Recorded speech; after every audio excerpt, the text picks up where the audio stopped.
Heavenly Father, Divine Mother, Friend, beloved God, Jesus Christ, Babaji Krishna, Lahiri Mahashaya, Swami Sri Yukteswar, Beloved Master, Paramhansa Yogananda, Saints of all religions, humbly we bow to you all. Help us to feel your presence, that everything we do may carry to the world your presence. We are thy children. Awaken us in light. Om. Peace. Amen. Let's just meditate for just a moment. I know a lot of you in the room were on the same, at least on the first trip, and I know you all came back because we all wanted to relive it again. And I know that there have been many, or several at least, occasions where those of you who were on the first pilgrimage have had the opportunity to tell stories. So there's a lot that's already been shared. So I'll just offer you more reflections on the whole experience rather than actually just telling you sort of what the trips were about, but just for the summary, because people will be looking at this in another context.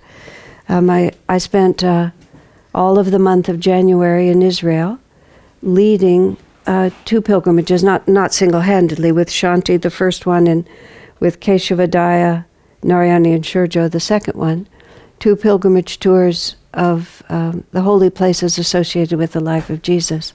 This was the fourth trip I've taken to Israel, 3 of them within a 13-month period, which is really quite a lot of concentrated energy in that one place.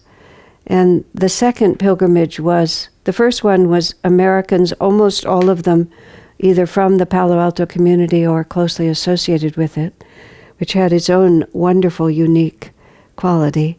And the second was devotees from India, mostly from the Delhi center and the Mumbai center, and then the leaders of each of those centers were also there.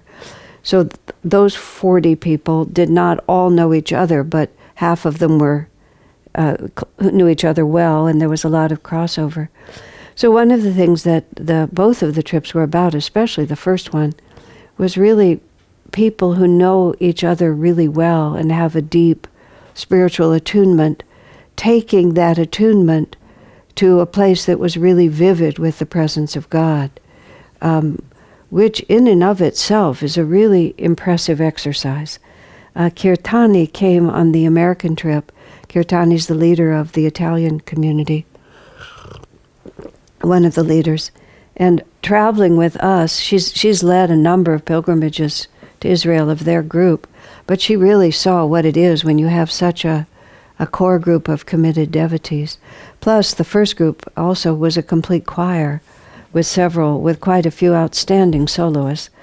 So we did nothing but music. We just sang and sang and sang everywhere, and treated many other pilgrims to really beautiful concerts.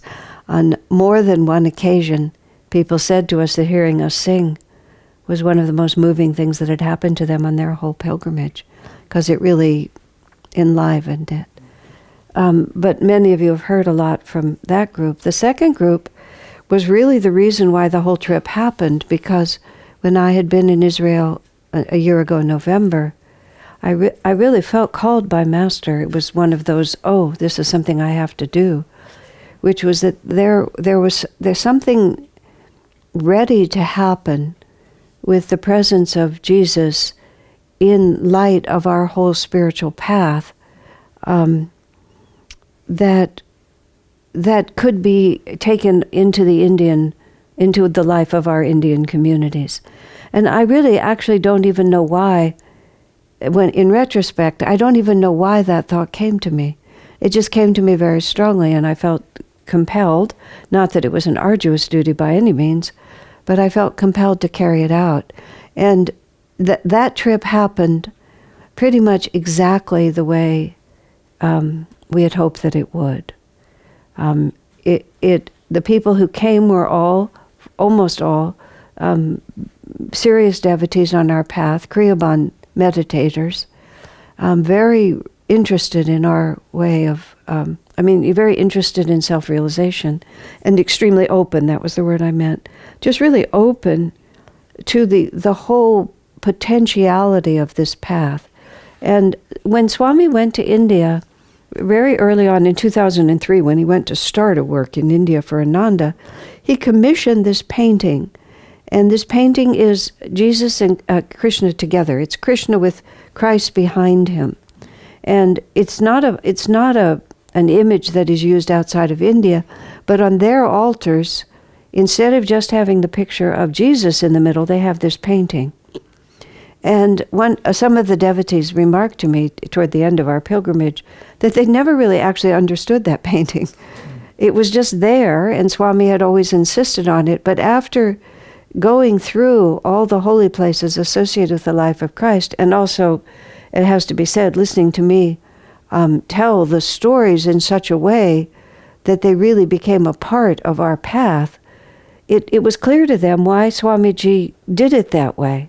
So that it wouldn't be just a matter of tuning in to Jesus, but it would also be sort of understanding this context. And when I was just meditating before I came downstairs, thinking about sort of what all of this is about, it's easy for us, it's easy for the human mind to think in terms of time. You think about Master being the most recent incarnation, and it is the way Sanatana Dharma works, is that the incarnations keep coming, and they bring a new message for a new time. But it would have been easy for Master to leave behind sort of the lineage behind this path, but instead he put 5 gurus on the altar, and he put Jesus in the center. And even in Autobiography of a Yogi, he talks about Babaji and Jesus working together. There's these 2 masters, one with whatever this means, this one, Jesus having responsibility for the West, Babaji having responsibility for the East, and the 2 forces coming together. And he says that, Babaji and Jesus, one master with a body, one without a body, are working for the salvation of this planet. He makes it a present tense comment. And even you add to that Swami's, what was I going to say? Swami's belief, which he asserted at the end of his life, that he really felt Master was a reincarnation of Jesus. Swamiji said after working on Revelations of Christ, writing that book and putting it forward, he just felt that the consciousness that was coming through as Jesus was the consciousness of Master. So it's his own reincarnation that Master is acting out.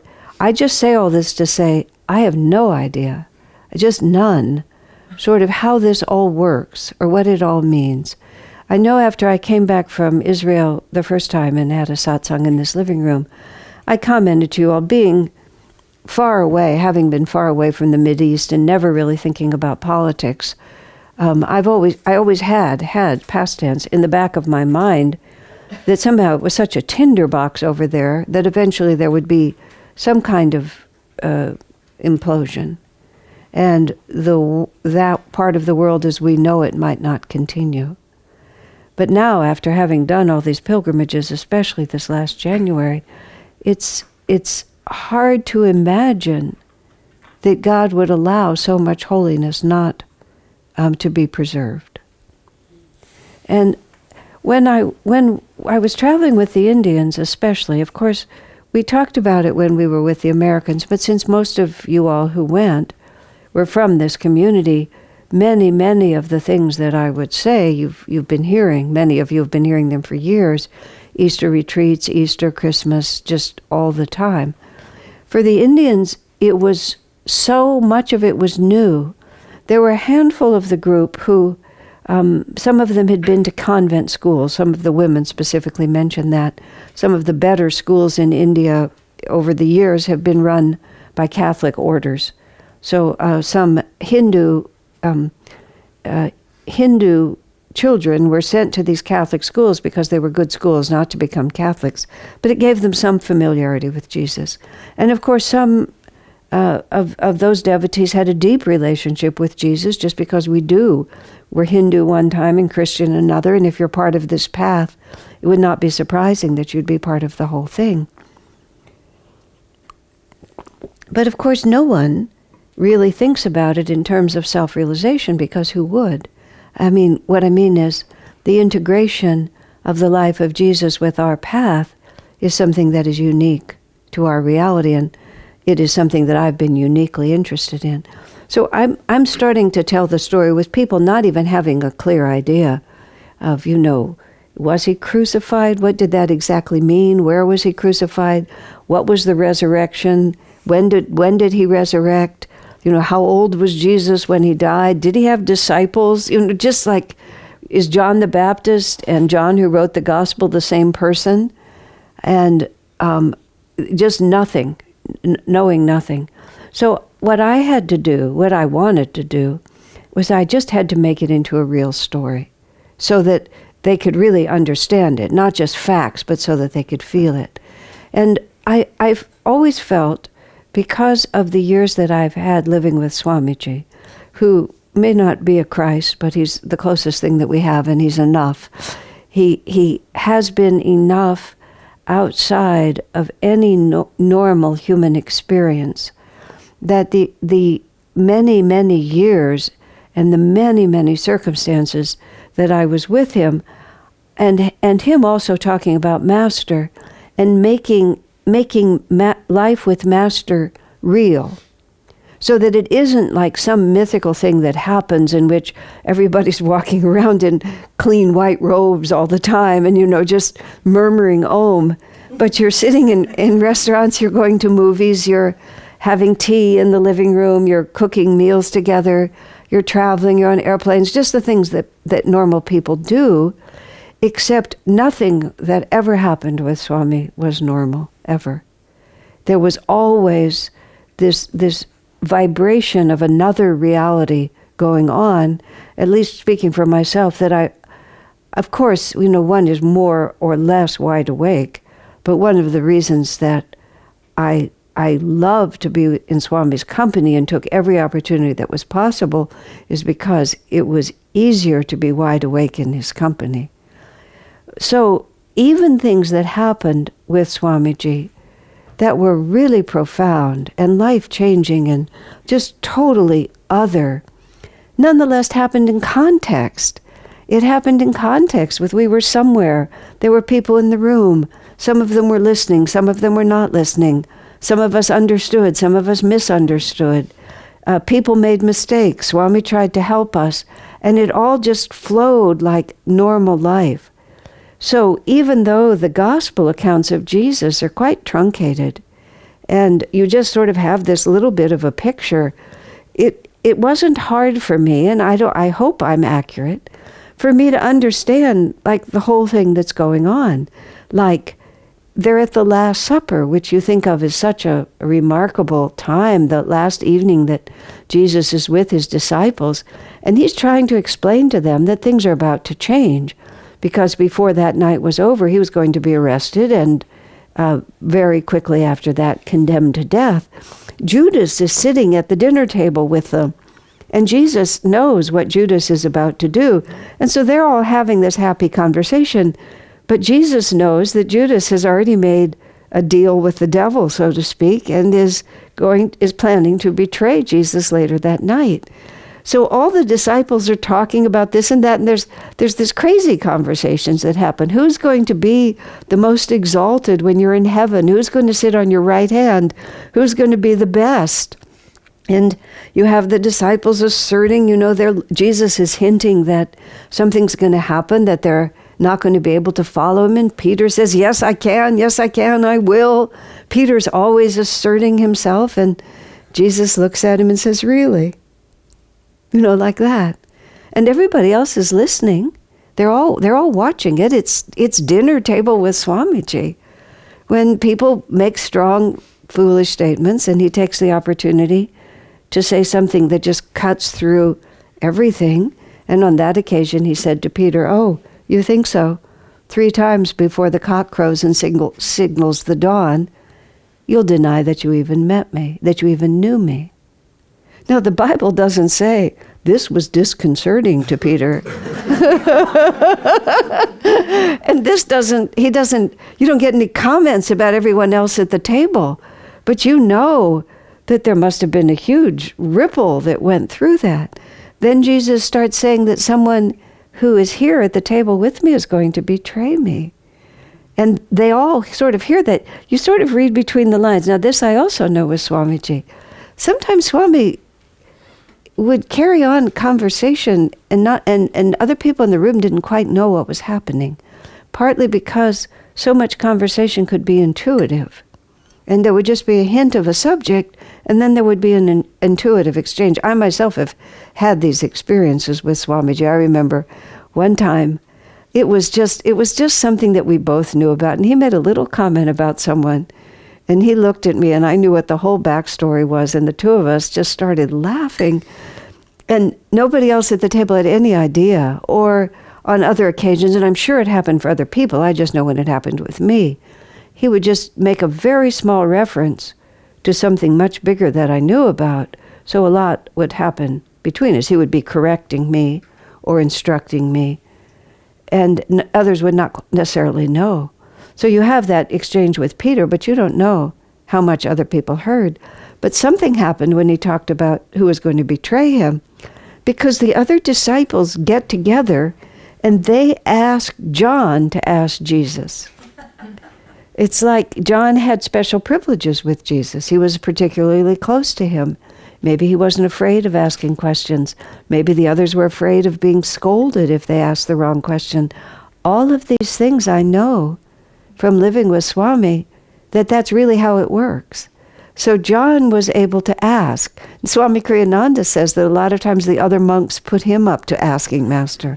He was able to ask Master questions that other people either were afraid to or just couldn't.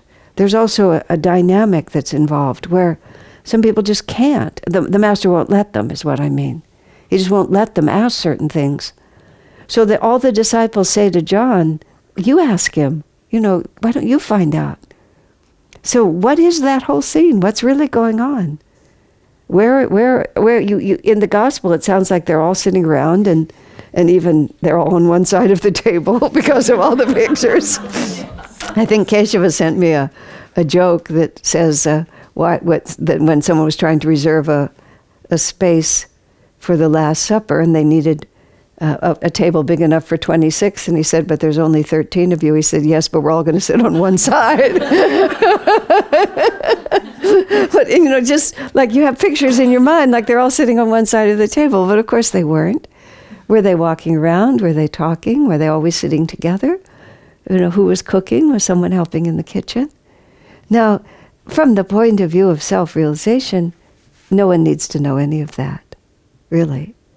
But from the point of view of attunement, at least speaking for myself, and even more than that, from the point of view of really feeling the reality of this. And so there you are, which I was, doing this whole pilgrimage 2 times in a row, just immediately. Like everybody left, and I had about 3 days of a lot of time in my room. I was lying in my hotel room virtually for 24 hours, reading novels, thinking, you're in Jerusalem and you're lying in your hotel room reading novels. I mean, I thought, this is rather a waste, but there was just a need to just gather my forces, and that was the only way I could think to do it. But then we just started again, just walking in these places just one more time. And by this time, the living presence, not merely as a power. The first time I went to Israel was maybe 3 or 4 years ago, and I went on a pilgrimage trip. I went with the Expanding Light, and with Gyandev and Diksha, and it was a wonderful trip. It was very interesting to me because what I felt was the power. I didn't feel the person. I felt this tremendous power everywhere we went, and had a very deep and wonderful experience, but very, very impersonal in a positive sense, but just very impersonal. Impersonal for me and very impersonal for Jesus. He was the power of the Christ. And I thought about that afterwards. It's just like maybe I didn't know what to think about it, but it wasn't what I expected. When I went back several years later, which was last November, a year ago November, Jesus was himself, and the story was my story. No, it was the story of our lives. And that was what was so incredibly powerful, both with the Indians and with the Americans. There's this factor about the life of Jesus, which is the Essene communities, it's interesting. It's like information that was esoteric and not very well known 30 or 40 years ago just keeps rising up to the surface, not because anybody is dictating it, but just because it's becoming known.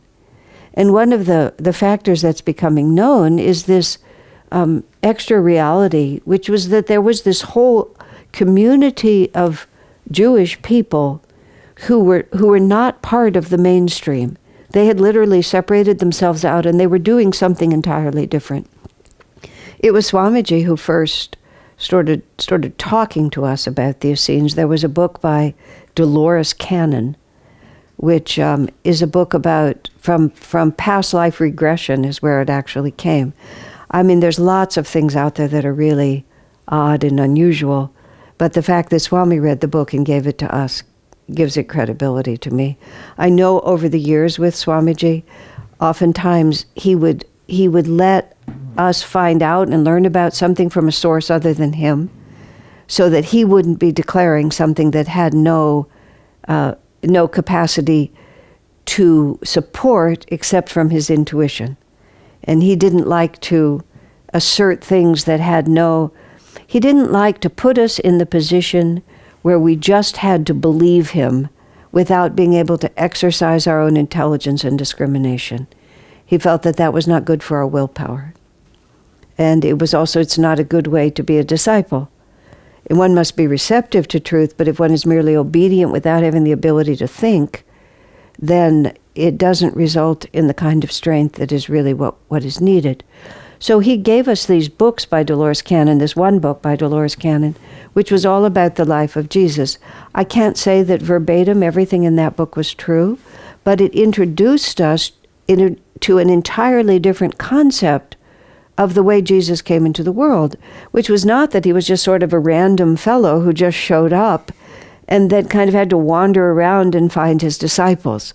The context of the Essenes is that the Essenes were, now this is not, of course, Orthodox Judaism, but the Essenes were the continuing true expression of Sanatan Dharma as Judaism. Because by now, what the Jews think of as the apex of their time, when they had this big temple and so on, this big temple was so material and so wealthy and so power-oriented and so money-oriented. It doesn't look like the apex of religion. It looks like the nadir of it from the point of view of what's really true. And so the Essenes had separated themselves out of this. And they were a community, and this is the community into which Jesus was born, in which he was trained, in which he grew up, in which most of his disciples were associated. They were semi-secret because there was a power structure that didn't approve of them because they disapproved of everything that was going on. But it's us. It's like the Essene community is us. And whether it was literally, physically us, I don't really know. But look at us. Here we are. We live in this little enclave in this society which is so different from us. We actually claim to be Christians in a world when nobody would accept us as Christians. When we rented before we had our temple, we used to rent somebody's church to have a big master's birthday celebration every year. And we rented a congregational church or something. And I don't exactly know what happened, but apparently somebody reported us and they observed in our program that we were not quite up to snuff as far as they were concerned. And so the next year I went to try to rent the church again, because from our point of view it had worked really well, but I had to have an interview with the minister who had heard some rumors. I mean, really, like I remember a conversation about a sacred cow. There was some question as to whether we had brought a sacred cow into the temple. Now, I know that sounds preposterous, but I believe that's what he actually asked me, because somehow they'd gotten the idea that we'd done something so outrageously Hindu in their Christian church, right? So he starts talking to me about whether or not we're, who are we really? Are we Christians? And I say we teach from both the Bible and the Bhagavad Gita. And our Guru Yogananda, he made commentaries on the Bible. I'll still remember this man.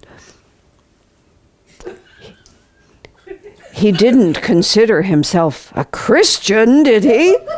Yes, he did. Absolutely. I was really mad by now. I didn't want to use his darn church ever again, regardless. I wouldn't use it if you gave it to us.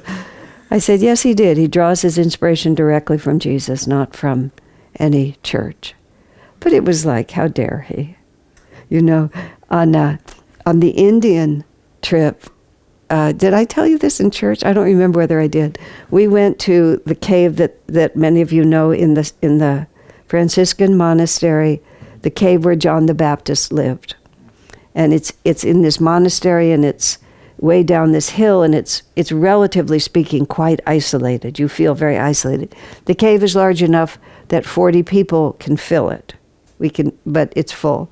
So we're in there and we're chanting, and Dambara's way at the front, and he was chanting for a while, and then they passed the keyboard thing back to Shurjo, who was sitting at the very back, and he was actually sitting in the doorway. And it's sort of isolated, even though there's sort of this monastery around it, the cave is separate. So Shurjo has a very big voice, and he starts chanting, and I think we were singing Joya, Joya, Joya, but he started singing it in Hindi, like this. So we're there, and all of a sudden, and I'm also in the doorway, all of a sudden, this really big man is looming behind. Shurjo is not chanting anymore, and Shurjo says he wants to talk to the boss. This guy does. And I happened to be sitting right there, and I was the closest thing to a boss that there was. I turned around, look up at this guy. He looked about 6.5 feet tall, but he said, I'm Father so-and-so, and I live here. He said, I want you to know this is a Christian place. And I said, we're here for Jesus. Which was God-given to me. It was perfect. We're here for Jesus. I said, we're about to meditate. Is that okay? He says, well, as long as it's a Christian meditation. And again, I said, we're here for Jesus. And he said, okay. And he just went away and left us there. But, he thought he couldn't figure out what had happened in his place, and he was responsible for it. Well, anyway, coming back, we're to Ananda and the Essenes. Like, we're living, we're not really Hindus either. We're not at all. The first time I went to India in 1987, 86, I had been living this sort of fantasy India in our ashram up there in Nevada City, especially during the 70s, when we just lived this incredibly isolated life, wore all these Indian clothes. Swami gave us Indian names. He himself was closer to India. He gradually, deliberately had to put aside a lot of the Indian bhav, because he said it was so natural to him, it made it impossible for him to relate to Americans. And he actually stopped chanting Indian chants and so on. But there was a period of time where we were totally into it. So I kind of thought we were Hindus. I didn't know until I went to India. And I realized that we were about as Hindu as we were Catholic.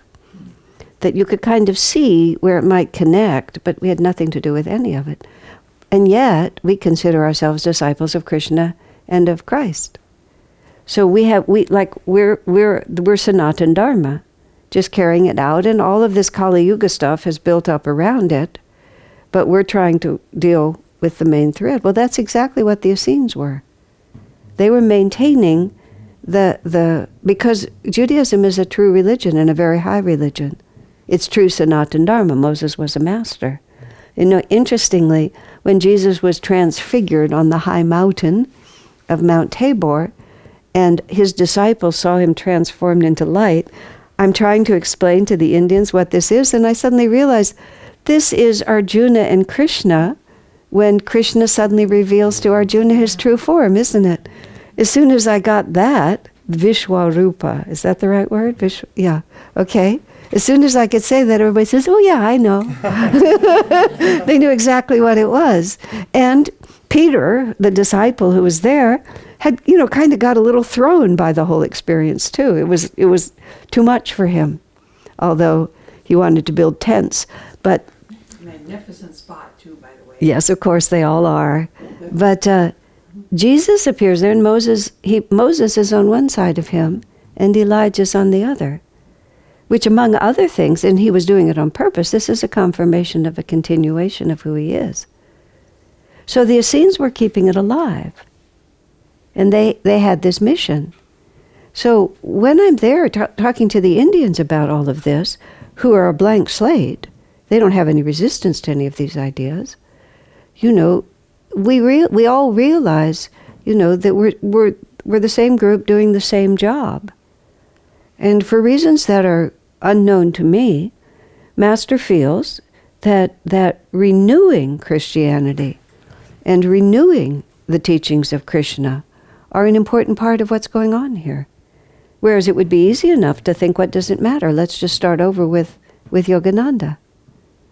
And Jesus himself emphasized continuously that he was there to fulfill the prophecies of Judaism, not to repudiate it. And it was only after he died that a strong division took place.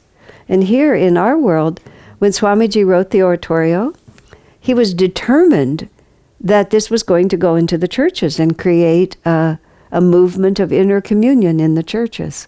And he worked very hard in Europe to make that happen. He worked very hard here. He didn't want, he wrote the music as Donald Walters instead of Swami Kriyananda. He didn't want it to be known that it came from a yoga community. He just was trying to renew the churches. Now, when it didn't work, in his way, Swami said, well, I knew it wouldn't, but I felt we had to try. He said, I felt like we owed it to them to try. And then, of course, now bear in mind, this was just a joke. And he said, and they have all that wonderful real estate. It would so simplify, our expansion of Master's ideas into the world. But all of this is what I'm talking about is just, there's this movement of energy in the way that the world is transformed, run by the Masters. Babaji and Krishna have planned the salvation of this age. Babaji and Jesus have planned the salvation of this age. In the path, Swami talks about these great families of self-realization that are the actual, and these great lines of masters that are the actual, those that are actually in charge of this world. And so all of these things, walking around, really getting to know Jesus. And I was just thinking about, just trying to put into words, sort of, at least speaking for myself, and I know for a lot of others, and also for many of the Indians who were there. Indian people are so, culturally sensitized to spiritual vibrations. When Keshava and I, not Keshava Betts, but Keshava Taylor, and I were talking about this and talking about how to make it work, Keshava had said to me, he said, Indians are the easiest people in the world to take on pilgrimage. He said, you just move them in any proximity to a holy spot and they immediately feel the whole thing. He said, they're just a pleasure. And that was true. So there was this great sensitivity, but also what was happening was, I was going to say from them and for me, it's like, well, Swamiji said it himself.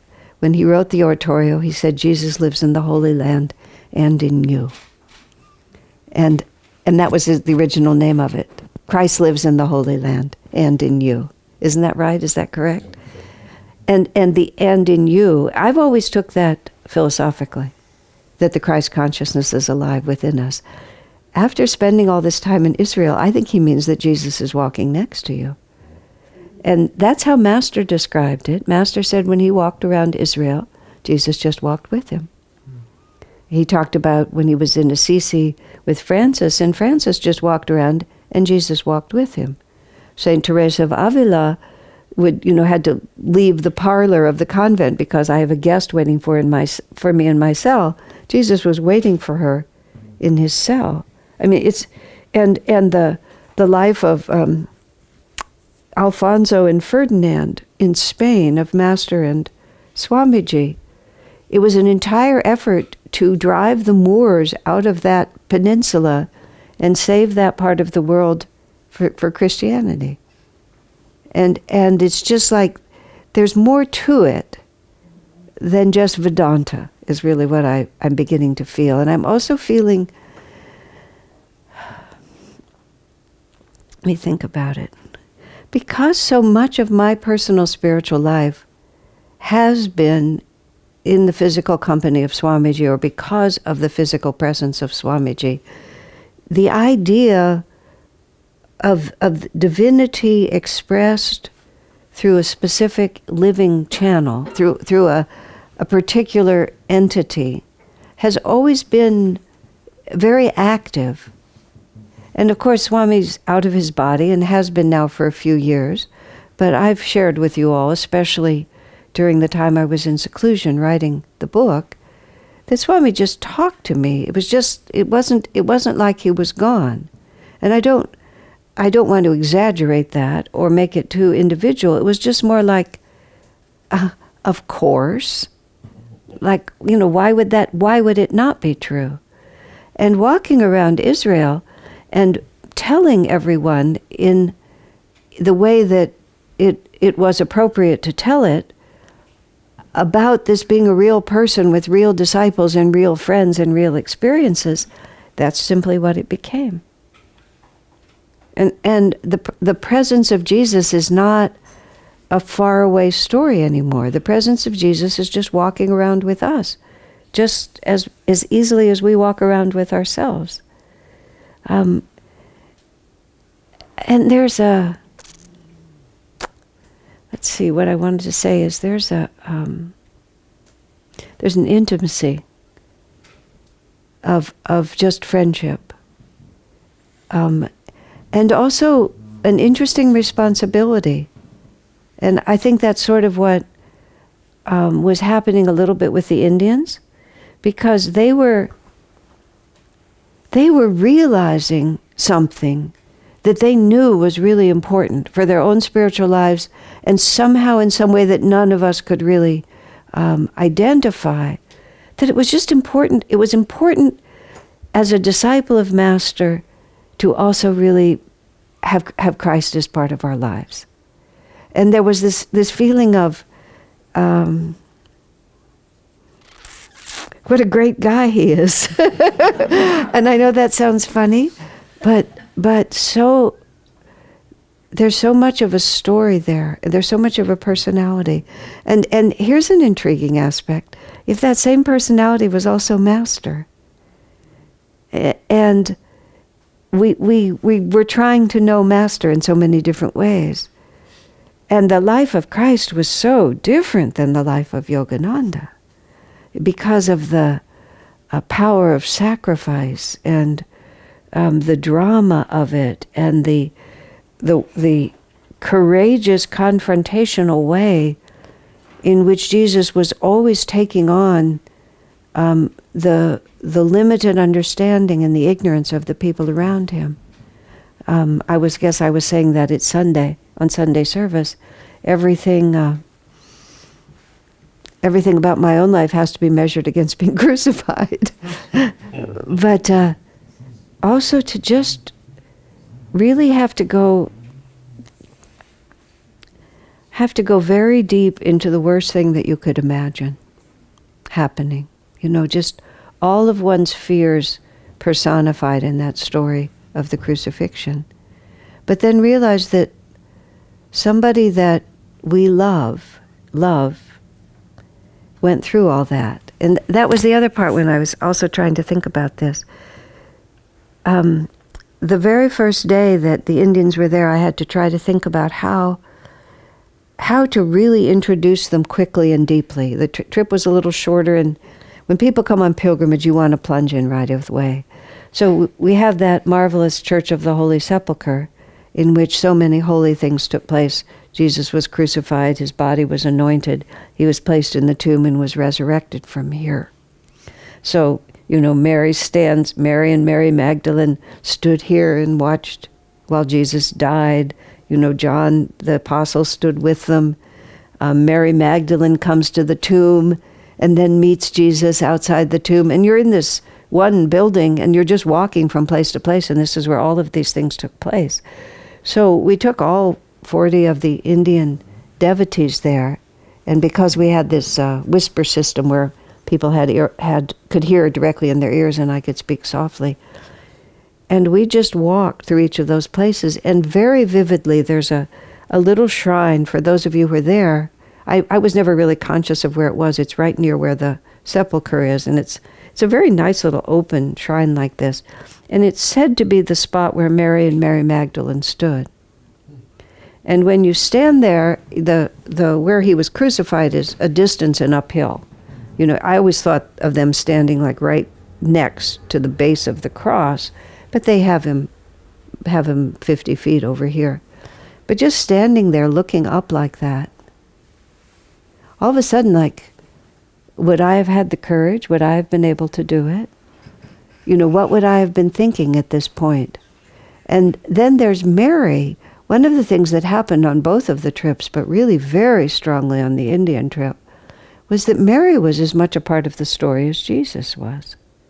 Because she was, of course. And in many ways, Mary, has been doing all of these. She keeps coming back.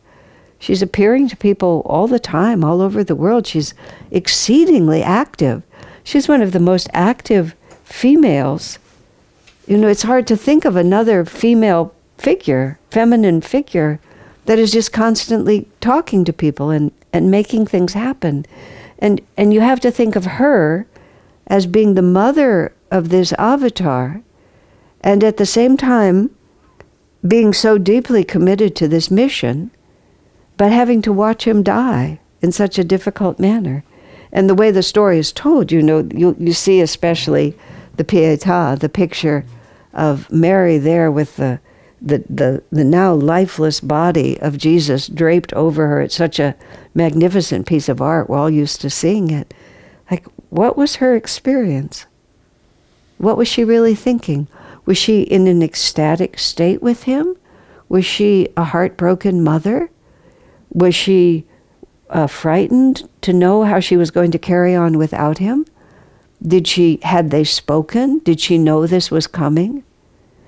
So all of those pieces of this story, where we don't have stories like that about Master's life. We don't have the same kind of drama in Master's life, where so much of the human heart is just sort of ripped open. And what goes on in our incarnations is that we wait until something happens to rip our hearts open, and then we have to struggle with it. But what you can do from immersing yourself in these realities, you can ask yourself those questions and test yourself, at least in your own heart, in a particular way. And I think it was trying to make all that so real for other people, especially in the second tour, just doing everything I could to draw them into a reality that they were really learning about for the first time. And then we would go to the various places where Mary's tomb was, or where Mary, the Church of the Dormition, where Mary left her body. And you're sitting there, and this is such a shrine to the feminine, which I'd never thought about Christianity. I know there's a huge devotion to Mary, of course, but this huge temple here in Jerusalem, the Church of the Dormition, in the downstairs part of it, they have a life-size figure, just a sculpture of what is meant to be Mary's body after she left it. And then all the art above it is like 6 or 7 other powerful female figures. So you sort of suddenly have this whole other Master came to bring the Divine Mother. And you have all this Divine Mother image that his whole ministry was so closely allied with her. And she was the center point of the life of the disciples after Jesus died. I mean, this is part of the esoteric traditions, that she was the point around which a great deal revolved. And John the Apostle took Mary into his home from that point on. And of course, there were just 12 of them when they started, and they were very closely aligned. So that meant Mary was always in the middle of it. There was another really beautiful interpretation of Jesus on the cross and turning Mary over to John, was that Mary was Jesus' inheritance that he was leaving to his children. Her and what she would bring to them. You know? And I mean, the reason I'm saying all of this is because this is what happened when we were going through of this. All of these realities just got deeper and deeper and deeper, and a whole new dimension of our spiritual path that I've been following for 50 years. It made me appreciate that we'll never finish. We'll never finish this path. It will always be opening a new door for us if we're open to having those new doors opened. You know, there's even that mystifying comment from Master himself when he had that 3-day samadhi that they talk about, where he was speaking for Divine Mother. And Divine Mother took him around, and Master said, "Oh, that's how you do it." Which is just like he was learning the secrets of creation, or at least he seemed to be learning them. But if it's ever new bliss, that means that it's not repeating itself. That means that there's always some fresh, other way of expressing it. And so I feel a little bit like for us, and I'm meaning us, our community, because so many of you all went on this trip, it's like Master has opened another door for us. And because Ananda's so interconnected, if a new flow of energy comes to anyone, it actually comes to everyone. And responsibility maybe is too big a word, but maybe some opportunity for understanding Jesus and Babaji's responsibility for this world is also being given to us. And it isn't necessarily that we have to become advocates for Jesus or be able to explain to Christians what Jesus meant. It's much more enriching and deepening our own vibration of attunement, and then bringing to everything that we do just more of what's possible on the spiritual path. And we have 5 gurus. That's such an extraordinary wealth, and every one of them is a real vibration that's different. Remember how Sister Gyanamata said that after Master died, Rajasi would try to bless as Master, but Gyanamata said, "I could always tell the difference." And that's always been an intriguing comment to me. She could always tell the difference. Because you would think in a state of realization they would all be the same, but she could always tell the difference.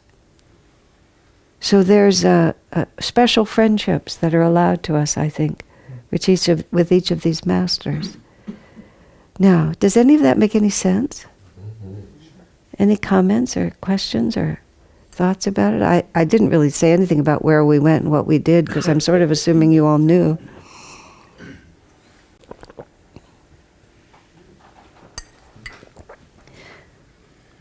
You know that. Go ahead. Interesting how much you're reminding us about the role of Mary in our own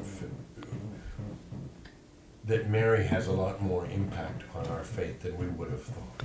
Right. And that's surprising. You know, and it's not, I don't know if it's Mary herself or not, because Swami proposed that someday he thought Master's mother might be the feminine embodiment. And of course, Master hints that she was Divine Mother herself, is how he put it. Was she Mary? But I put this in the Light Bearer book, and some of you may remember. Swami made that comment a couple of decades ago. And being an early adopter myself, as soon as he made that comment, I started bustling around to sort of pass it out. And that Christmas, this photograph, which is a photograph of a painting of Master's mother, which is in the house at 4 Garpar Road. So we were printing it up to give out to people, and I wanted to write something on the back about how Swami said that this may be the image. But I just couldn't write it, just simple words, but I couldn't figure out how to say it.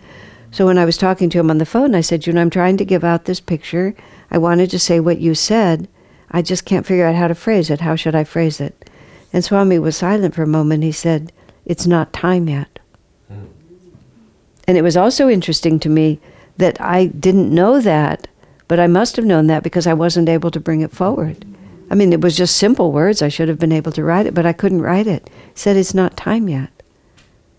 So who knows?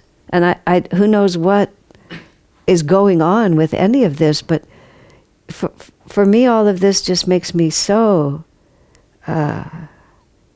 childlike in my enthusiasm, because we have so many as yet unexplored delights on this spiritual path that will continue seemingly all the way through, because it's ever new joy. It's never going to stop.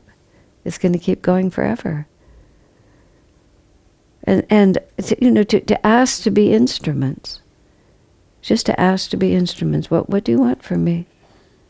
How can I help? How can I serve your work? How can I help?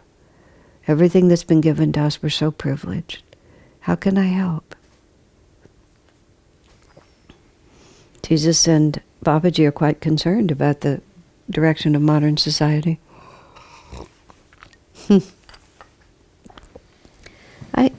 There was another theme that came up. This is a little bit off to the side, but it was still interesting because of Judaism and persecution, and why did the Jews get persecuted, and just goes on. And I began to realize, the 3 delusions that they talk about are sex, sensuality, intoxication, which is a desire to reduce our awareness in order to deal with suffering rather than to expand it, to transcend it. That's what wine means. And sex and sensuality is just to indulge the physical and, again, sort of lose ourselves in that aspect of life. And the third is money. But money is power, is what money represents. I remember in the very early years of Ananda, when nobody had any money and everybody had odd relationships to money, I realized that money was, when you were coming to Ananda, if you couldn't hold private money, you could get trapped there. That's the way it felt to me, because you sort of would start, we were young and we didn't have any resources. And if you started just working for Ananda, pretty soon you had nothing. You had no capacity to go anywhere or do anything. And I realized that people's need to hold onto money was so that they could escape if they needed to. It was the power to get away rather than to just be surrendered into the situation. But money is power. You can move in the world. So one of the main delusions is power. And power means, am I in control of my own life, or is God in control of my own life? And when you trace the history of Judaism and how often they're persecuted. And so I had to stand way back. Some Jewish philosophy, religious teaching says that there is a Jewish soul, and that you are Jewish for all eternity. That is, of course, not a philosophical position I hold, but I'm not going to argue with anyone about it. So even if they believe in reincarnation, you're still fundamentally eternally. But I think of all of these different choices as being vibrations of consciousness that when we're in the astral world, we're going to need to incarnate in some vibrational context in order to bring out of us, give us the opportunity to learn whatever it is that we need to learn. And there's many different planets. You can go to the right yuga, and within every planet there's going to be cultures and so on like that. So persecuted minority is a vibration. In whether you're a black persecuted minority or Albanian or Jewish, it's persecuted minority. And persecuted minority is all about power, isn't it? So I don't have power and I'm a victim. I do have power and I'm a perpetrator. But one way or another, we're always having to figure out how we relate to power.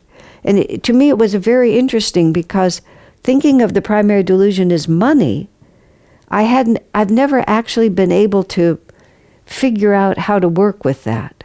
Because, once you're not that interested in material things, it's like, what are you going to do with all that money? It's just, if I have enough to eat, that's all I need. But what it represents is whether or not you have power. And power is really something. Because is somebody in charge of my life, or am I in charge of it?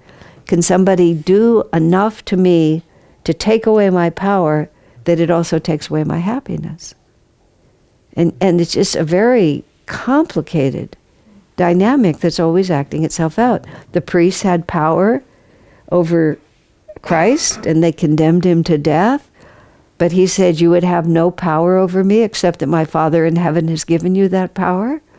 Even now, legions of angels could rescue me, but I was born for this experience. Jesus had enough power. Judas' betrayal of Jesus was trying to force Jesus to show his power.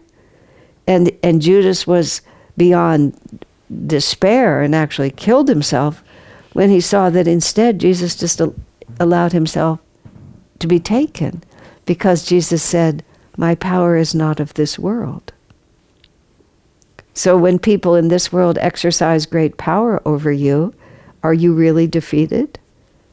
Some rabbi I read said that the Holocaust in Germany, he described it as the shining hour of the Jewish people, because they had lost absolutely everything except their faith in God. And it was their opportunity both to prove to themselves and to prove to the world that God is everything and nothing else matters.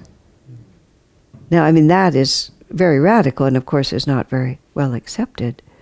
But looking at everything from that lens, that was a great gift to me from this experience, because we were constantly having to deal with it. And now, you have Israel is just in this worldly struggle all the time over power.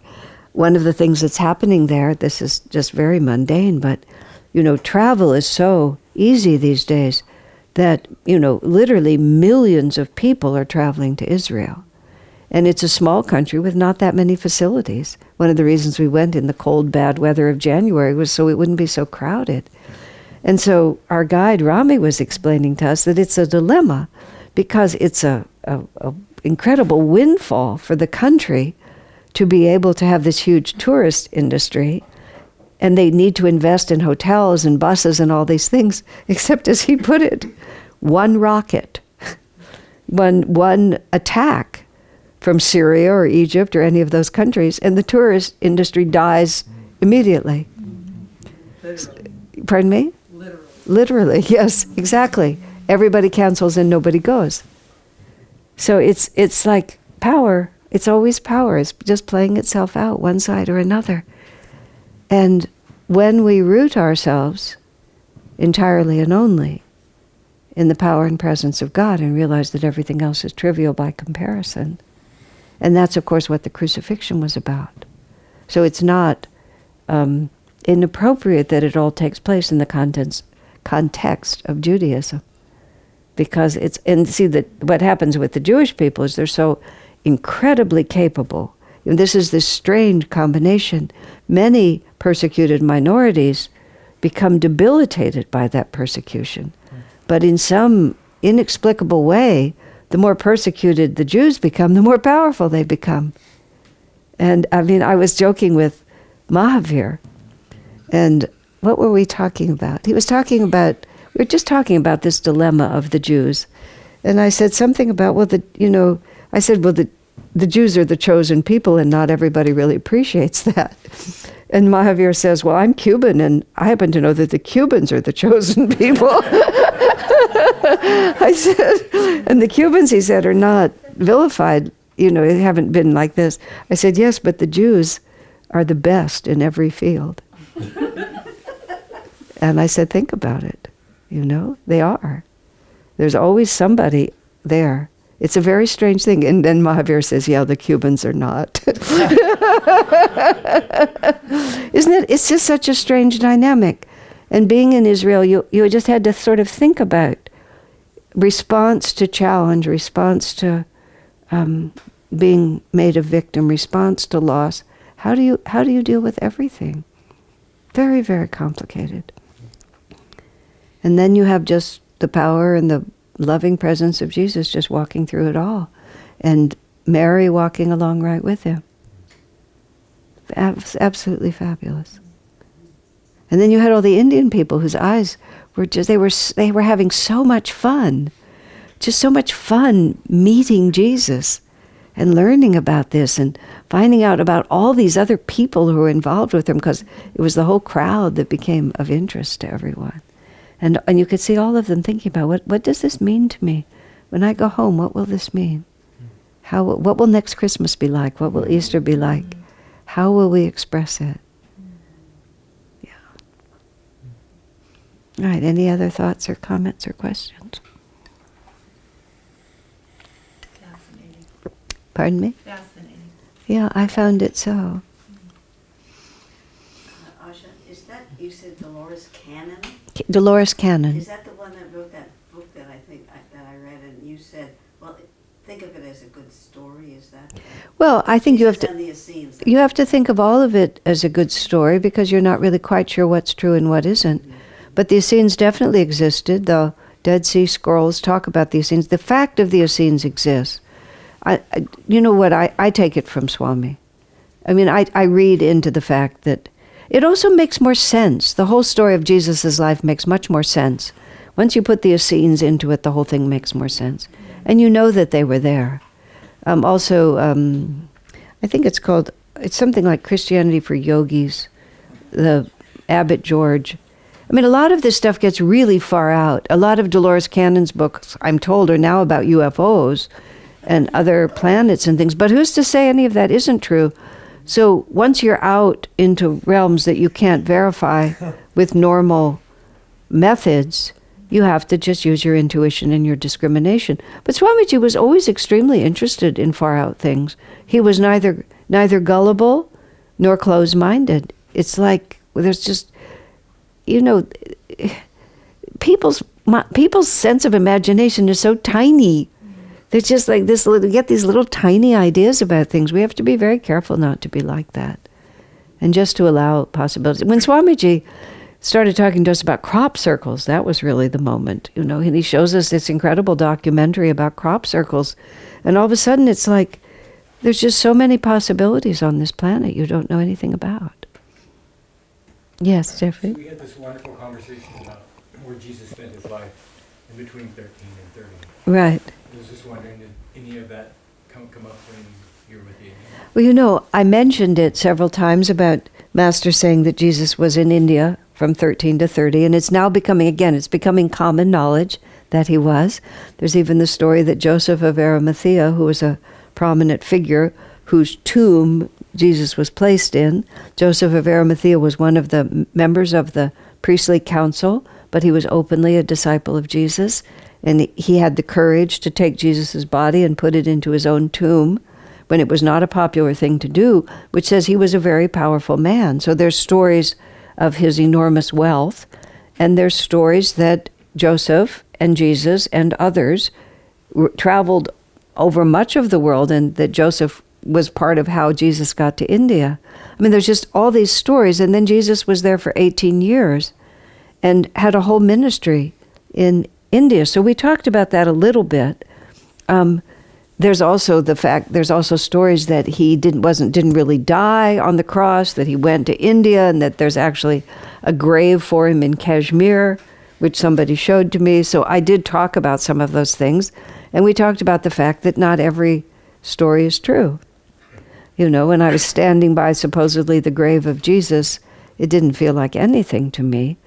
And when Swami heard that Jesus, instead of dying on the cross, actually, I think he married Mary Magdalene and lived in Kashmir, Swami just sort of said, why on earth would he do that? It's just like, it just doesn't make the slightest bit of sense. It's just a wacky story.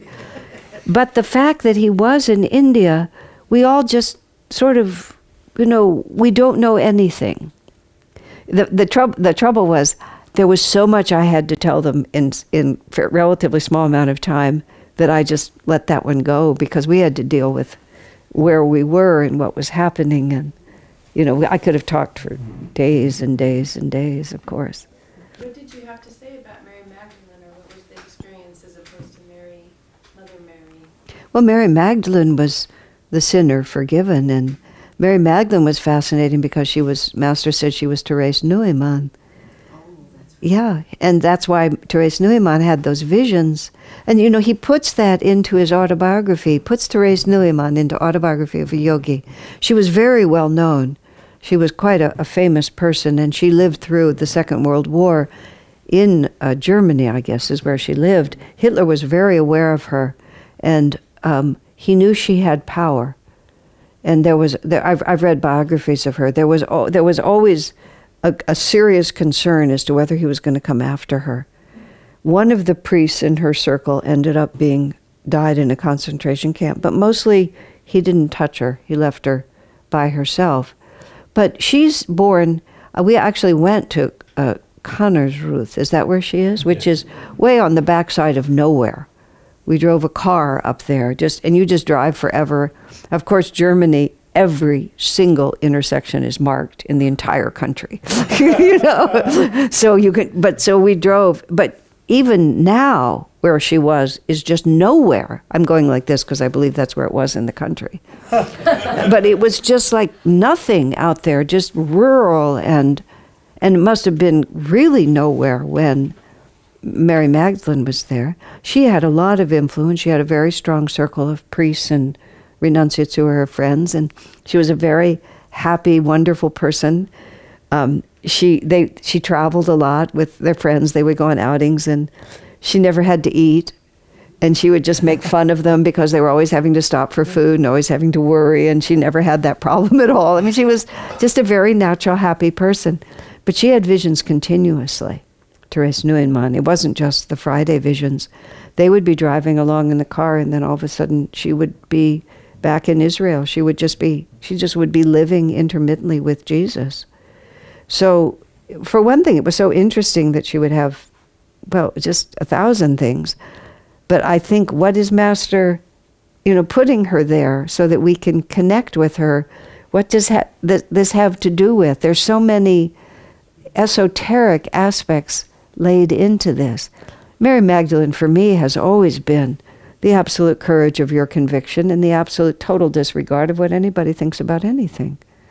I mean, the main story of Mary Magdalene is when she walks into the dinner party where Jesus is being hosted by some well-known figure, and Mary Magdalene just marches in, kneels at Jesus' feet and washes his feet with perfume and washes his feet with her hair. I mean, think of it. Think of a room like this, where some well-known courtesan just sort of wanders in. And I think about that with Swami. We'd be having dinner somewhere at his house. Just imagine somebody just walking in and kneeling at his feet, breaking expensive perfume and and he just allows it. And there, in the Bible, it says, does this man not know who she is? He's allowing this this prostitute, he's allowing this, except she was apparently a high-class courtesan, which is quite different than being just a prostitute. But he's allowing her to touch him. Doesn't he know who she is? I mean, touch him. She was weeping over his feet and drying his feet with her hair. And he reads their mind, and he says, who among you washed my feet? Who among you wet my feet with your tears? Who among you poured costly perfume upon me? This is what love looks like. I mean, it's just so powerful. She didn't care. Mary didn't care. Mary Magdalene didn't care about anything. She saw Jesus, and that was it. And then he also says to her, one who is, when there is much to forgive, there is also much to love, because the return is that much greater. It's the story of the prodigal son. So, to me, she's just this. And then there's the place in the Church of the Holy Sepulchre, which is over here, where this is where Mary was standing when she saw Jesus. So you're standing there, and you're in very close relationship. You can look over here to the cave, and you can just see that she must have come out of the cave, and she was running around looking, trying to figure out, and then right here, he appears to her. And you can just stand there. I mean, you don't have to be in that church to do it. Of course, it was magnificent to be in that church. Just stand there. And she didn't recognize him at first, because he had the power to mask himself. Yeah. We didn't go, there's no other place that we went to that was dedicated to Mary Magdalene. There's a beautiful Mary Magdalene church that is Russian Orthodox. We tried to get into it, Keshav and Daya and I, on the last day. But then you knock on this door, and the nun opens the door, and we say, can we come in? She says, Orthodox? We said no. She says no. So maybe that's why nobody goes there, because you can't get in unless you're Russian Orthodox. Nevada went in with Mila. Because they're Russian. They said they're Orthodox. Yeah. And they said yes. Uh-huh. And started speaking Russian. Russian. I see. Well, then they know. And they got in. Yeah. Well, the average man and woman can't unless you can. Huh. But you see, there it is. It's just so... Swamiji said, we tend to think that God is complicated because creation is so complicated. Because we think that the one who created so much complexity must be transcendently complex. But he said it's just the opposite. Because the closer you get to source, the less oscillation there is. So that actually God is extremely simple. Because it's one. He said that at a satsang, and the next morning he said, I wonder how many people really understood how important that point was. Because that's what gives us a childlike heart, is that you just get closer and closer back to the realization that this is all just about love. And love casts out fear. And so therefore, it's about courage. It's about Mary Magdalene's courage, about Jesus' courage, about Peter's courage, every one. And it's very, very simple. That's sort of what this experience has done to me, for me, to me. It's very simple. It's just standing in the truth and not wavering. And that feeling that comes over you that makes that possible.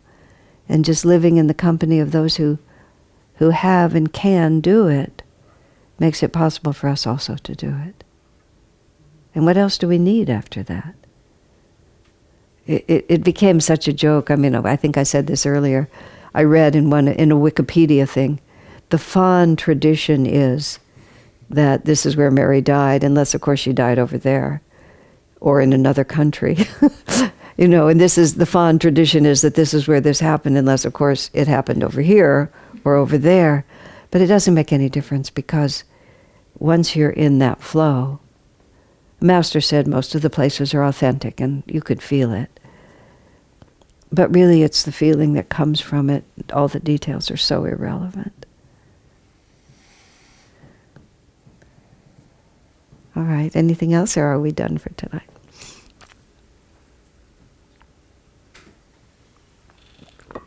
Thank you for giving me a chance to talk about this again. This was the hardest return I've ever had, I think. Even, well, probably leaving Swami is always difficult, but it was very hard to leave that place, which is just interesting to me. There's something very powerful there, I hope, for all of us. But it's interesting to me how a place can hold your heart. Yeah.